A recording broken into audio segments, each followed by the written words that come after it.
All right, I want to just refer to some comments here, not to jump in the whole TFC bandwagon. We'll get to everything else, trust me. Right, but post-match last night, John Herdman was asked about John Osorio, who left at halftime, and John Herdman's comments were basically Ozo felt some tightness. He, as usual, he really wanted to play on. He gave it 10 more minutes. He couldn't do it. We had to bring him off because in the past with him, niggling injuries can turn into a long stretch on the sidelines. But he tried to continue.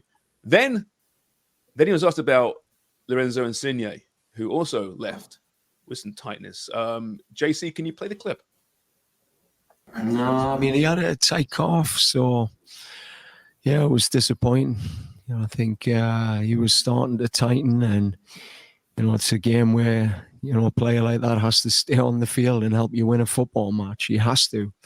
I mean, that's what he's came to this club for, to win these big games. So unfortunately, he was tight, and he had to come out. No. All right. All right, JMO, let's start with you. We know you've spoken to John Herdman hundreds of times. We know him to a certain degree. I think we can tell when he's really frustrated in a particular situation. And if you read between the lines there, even though with Ozo he's saying, listen, if he keeps playing, he's going to be out for a while, which is probably the case too with Insigne. But I'm reading between the lines there and thinking this guy's done. He's just sick and tired of this guy not having the dog in him to keep fighting for this team when they need him. Yeah, but what do you do, James? I mean, he's tied into this sort of mammoth contract, so buying him out isn't sort of really an option. And I think if they were to let him go, optically, it's just a nightmare for TFC. But at a certain point, you have to sort of say optics be damned and make a decision and piss or get off the pot. As I said earlier, he hasn't scored in 11 MLS games now. When you look at his sort of stats this year, he's only gone 90 minutes or beyond the 80th minute 6 times. So, that's pretty startling. I mean, you need your absolute best from your designated players. I mean, they have to sort of, perform at their top level. And we haven't seen anything close to that from Lorenzo Insigne. By contrast, Federico Bernardeschi, I mean, he's missed, I think, 1 or 2 games through suspension, but he's played and pretty much gone the full 90 minutes every game he's played. He's an absolute workhorse. You don't get that. You don't get that from Insigne. And look, even when he played at Napoli, you never saw him go 90 minutes because he has a history of sort of, these sort of lower body injuries. So it really makes you wonder just how much due diligence TFC really did in terms of bringing him aboard, because, pay that exorbitant amount of money to bring him here, to make him a DP, with all the hope and all the hype that he was going to sort of be a difference maker on par with what Sebastian Giovinco was. I think it was just unrealistic, just considering his history and his injury history. And, we're we have been seeing that over the last 2 seasons. So it's clearly not good enough for him. And I think, a serious discussion has to be had here as to whether he can, whether the club has to move on from him somehow, whether that's transferring him out, trading him, I don't know. But I think the time has come where they have to really start to sort of evaluate that relationship. How happy would you be with Jacob Schaffelberg? What? Well, yeah. I mean, how bad does that deal sort of look now, right? I mean, when they let Schaffelberg go to Nashville for practically nothing, it was, the rationale was that, well, he's not going to, sort of play by, that he plays essentially the same spot as Insigne, and Insigne has to start. I think, when you look at the statistically, I mean, Insigne has more goals and more assists since Schaffelberg left for Nashville. But I don't think there's any doubt that, Schaffelberg would have been the safer long-term bet in terms of, MLS and just sort of durability. And again, they're just not getting the type of durability that they need from Insigne. And I think John is clearly frustrated. And look, it'd be one thing if he was producing, but he's not. I mean, he hasn't scored in 11 MLS games this year. And that's just unacceptable for a designated player of his quality and his wage packet. Jason Russell-Rowe would look pretty good as well, actually, at TFC right now as well. We just saw last night. Hey, Craig, so you heard John Herdman's comments there. Is that him saying his star's got to push through, or is he just saying it is just unfortunate? What's your take on those comments? For me, he's saying he's soft. I mean, that is clearly a comment that he's soft and he's not willing to put it in for the team. I don't know what the long-term solution is. I would see what they could do to get him out of there, because once you can clear him out, there's some sort of toxicity to him, something like that. You almost got there, Forrest. Yeah, in the dressing room, and it has to be a distraction for the rest of the team when they're trying to pull off results, and you've got somebody walking around out there lazy and willing to come off with a tight cap. Jimmy, 15 million a year though, right? That's not easy to move for a player that doesn't play very much. They got no chance of moving him. Who's being realistic? Who's going to take him? Nobody's going to take him. And if you do, then you're going to get a club that might pay a little bit of his salary, and you're going to have to eat up an awful lot of money to move him on. And where he is right now, and exactly what Stacks is saying, and everybody else, is that Herdman's frustrated. I think the team's frustrated. Everybody is. When you look at a player like that, and he's absolutely right, you're paying that money because you're expecting a game changer, someone that's going to come in and win you those games, those tight 0-0, 1-1, who's going to come on and do a job and score a goal for you. And we saw it. Prime example was Columbus last night, when Kuchu comes on, and all of a sudden, 6 minutes into the match, he scores one, sets one up. There's 3 points. They're flying back to Columbus happy. We need something like that in Toronto, and that's why it's frustrating watching a designated player that can't even play 90 minutes. Come on. Well, and J-Mo, you're right. Like, what kind of due diligence did they do on this player, knowing that transfer market? Yeah, transfer market. Yeah, it's not good. Even that tells you how many minutes they've played.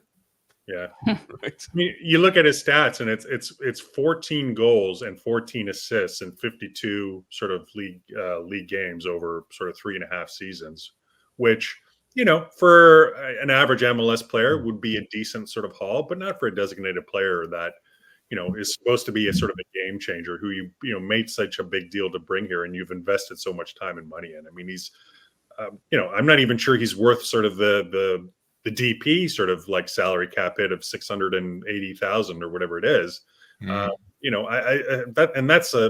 That's a pretty stunning indictment against a player of his sort of track record and history. So, I mean, again, but I don't know how you move on from him. It's a very difficult situation. I think if I'm John Herdman, I'm not playing him. Yeah. I just say sit in the bench. Too bad.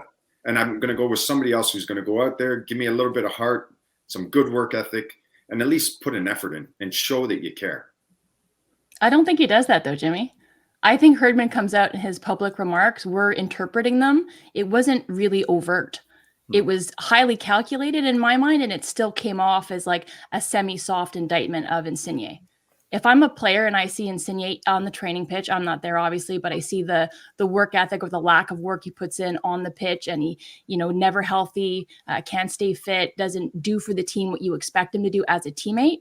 And I look at Herdman, I'm like, thank fuck somebody finally said something, but he doesn't even really go in hard. So if you're a player on that team, you want him to be called out because you want the standard to be higher. And then Herdman still comes off as kind of half measures. Like, go in hard. He's not going to sit him, I don't think. There was, though, a fork in the road and a decision to make for a guy. I think we all know John well enough to know that he's very calculated and he's really able to put whatever spin he wants on a situation. You've got the Canadian Championship final coming at next week. He was talking to us before the game that he didn't want to shift the tactical setup too much, even though he had a ton of guys absent at the back, because he felt he was getting a bit of traction. I think it was 4 wins in the last 6 games. And you had the Canadian Championship coming up. So you had the choice to spin it at the end, a bit like Osorio, and say, you know what? We don't want to aggravate anything. We want to make sure that these guys are available to go and get a trophy next week. You had the choice to do the same thing with Insigne, but you chose to spin it the other way. I understand it wasn't all in criticism, but you could have just stood off and played the long game to next week. But obviously there's something that's broken there, and he didn't choose to do that. J-Mo, by the way, interviewed Jason Hernandez this week. It's at tfcrepublic.ca. It's a great all-encompassing interview about the cap situation, what they thought they might have, what they did have in the windows, and looking ahead to next year where it's all roses and sunshine because it's way more money available. But I found it interesting when he did mention we thought things might happen that would free up money. They didn't come to pass. I do wonder if they try to move on from one of Bernadeschi or Insigne, which would have freed up a lot of money. That's curious. Very quickly, JMO, is that the sense you got, or am I just reading into it too much? Moving on from the DPs, were they trying to actually to do that to free up money? Yeah, I think you're probably reading a bit too much into that. I mean, but that's not to say that could happen in the sort of off season. I think they will sort of try to sort of look to offload. I would think Insigne just because of the lack of production and the injury issues. But Jason talked about at length about all the sort of issues that they had in terms of the salary cap, and with the sale of Jaquil Marshall-Rutty to Montreal, that kind of provided them with a nice little windfall. They were paying for Adama Diomande and Ayo Akinola, who are now off the books. And incredibly, this is the one that kills me. I mean, the transfer for fee that they paid Anderlecht in 2021 for Kamara Lawrence, they had to pay $500,000 of that this year, which of course counts against the salary cap. He hasn't played for TFC for 2 years. So, they're all these guys are counting for against the salary cap who, barely play, two of which didn't even play for the team this year. And, they had to buy out Michael Bradley for his retirement years. Otherwise they would have used the buyout on Diomande. So he's in cleanup mode. I mean, he was clearly in cleanup mode this year. So that sort of situation is somewhat sort of relieved. I mean, there's still some bad contracts that this team has to deal with going forward, but it's a clean slate for Jason come January. So I'll be watching with keen interest kind of what moves he'll make and whether he can sort of fill the sort of roster holes and strengthen the squad, because the same excuses that he had before, he won't have to rely on those anymore. I believe Insigne's deal goes to mid-season 2026, I believe. After the World Cup, yeah. After the World Cup, right. So he can leave mid-season as a free agent. Right. Well done, agent. Well, good deal for your client there. TFC, what the... Anyway. Asa, this is my favorite part of the show. Yeah, no, this is my favorite part of the show. Poor Asa. TFC, what the... It's a great segment. Yeah, I'll sit back and listen. Yeah, we could write a book on the mistakes they've made over the last 17 years, or whatever it is. Jesus, Murphy. Asa, listen, if only we could all be so well run as Vancouver at this point. As mentioned, the Canadian Championship final next week, with or without Lorenzo Insigne coming to town. Is there a buzz around the club, around the fan base? Definitely. I mean, you guys have won it so often. I mean, it's kind of getting boring now, isn't it? No, a definite buzz, though, and you feel it going into, Wednesday's game against Houston. So there's already the talk about, roster selection, lineup selection with an eye on that match a week from the Houston match on Wednesday. So already looking at that game, fans getting excited about it as well. The team has done this in the past as well, doing different promotions, half-price beer, everything. Get everybody out. The local soccer clubs, $20 tickets. So looking to pack the place, and everyone really excited about it as well, wanting to get that Canadian Championship and three-peats. The team's looking really good as well. And then there is a lot that goes into these lineup selections over the last couple of games, and this one against the Galaxy on the weekend as well. So Stuart Armstrong and Ali Ahmed didn't make the trip, and they were able to rest, recover, get ready for the game against the Galaxy, but also potentially play a big role in that game against Toronto. And I think that this is something that Vanni Sartini very much wants, the players as well. And I feel like the anticipation has grown among the team year over year now to win this. And you see it in the games leading up to it as well. So all the Canadian Championship matchups, I think that they're taking this really seriously right now, and take a lot of pride in kind of being the top team in Canada. And they're firing right now. We talked about it earlier, just the fact that they're able to rotate and whatever they end up doing works. You mentioned sort of past TFC players that are having an impact around the league. Ralph Priso has been this wild player that's stepped in for Andres Cubas and done incredibly well.